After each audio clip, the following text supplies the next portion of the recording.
Hello grade 7 learners and welcome back to my YouTube channel. So kung bago ka pala sa channel ko, huwag mo kalimutan mag-subscribe at i-hit mo na yung post notification bell para updated ka every time na magpo-post ako ng bagong video. So ako nga pala ay gumagawa ng mga video lessons for junior high school, so kindly check out our playlist. So meron tayong Math 7, 8, 9, and 10. So, for today's video ay mag-evaluate lang tayo ng expression wherein merong given values yung variables. So, when we say variables, it is any letter to represent unknown values. So, in the English alphabet. Wherein given yung value ng ating variables, tapos meron tayong expression, hahanapin lang natin yung value. So, therefore, simply we just substitute the values of the variable. So let me say we have here our first example. So let's start with a basic example.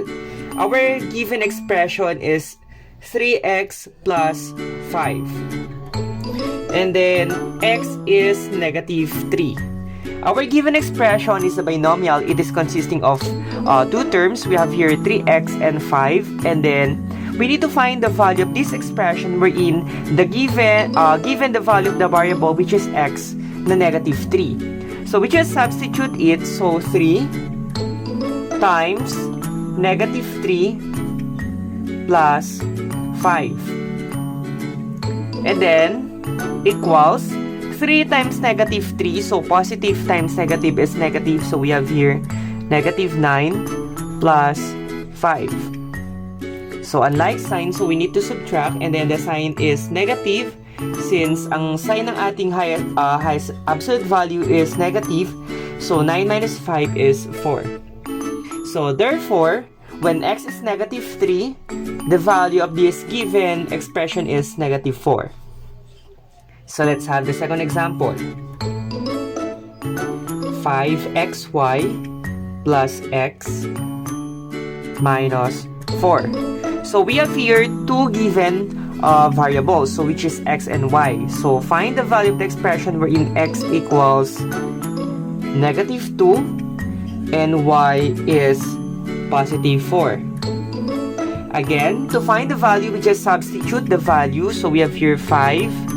Our x is negative 2, so times negative 2 times y, which is 4, plus the value of x is negative 2.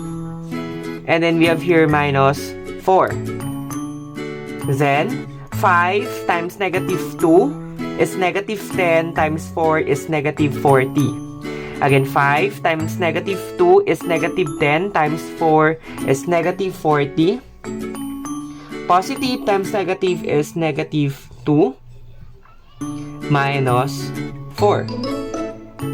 So since lahat ay negative, like sign, then copy the sign, so we have here negative.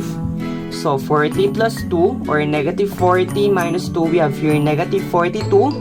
And negative 42 minus 4, we have here negative 46. So let's have our third example. 6ab minus c all over a, b, c. So we have three variables given, a, b, and c. So we're in our a is 5, b is 3, c is 10. Again, we just substitute the value. So we have here 6 times 5 times 3 minus our c is 10. All over 3 times, so we have here, sorry, a is 5, our b is 3, and then c is 10. And then we have here 6 times 5, we have here 30.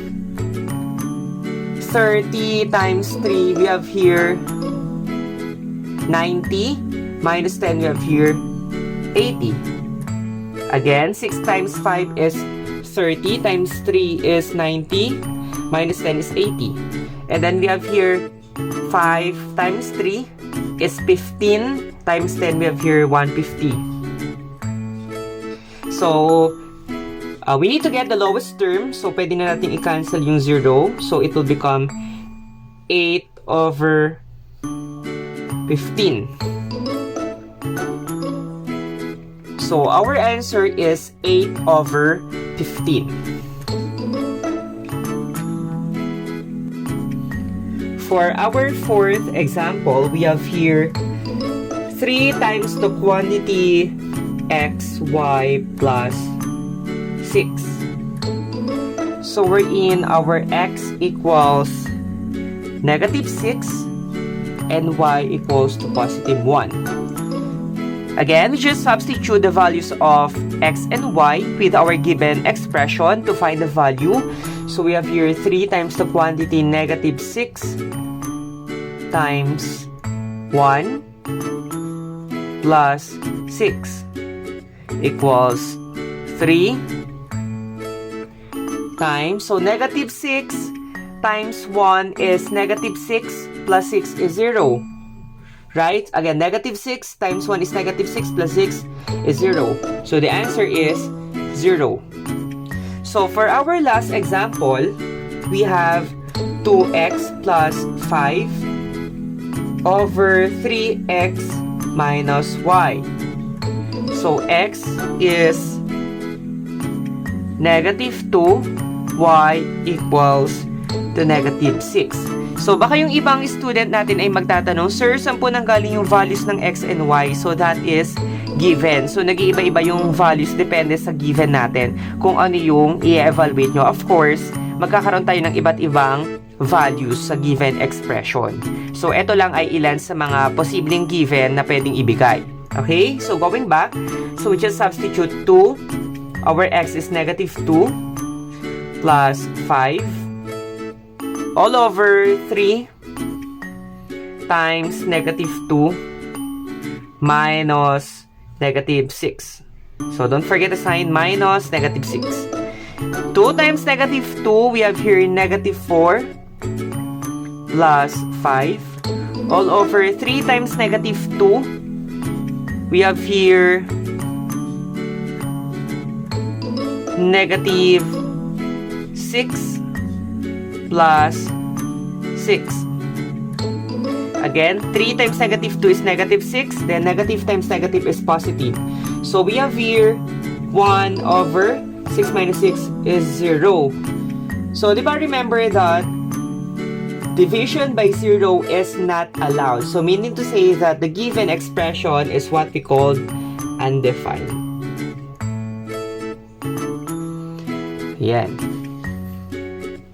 So I hope that you learned something today about evaluation of expression given the value of the variable. So don't forget to subscribe. So give this video a thumbs up and don't forget to share this with your friends and classmates, and see you on our next video lesson.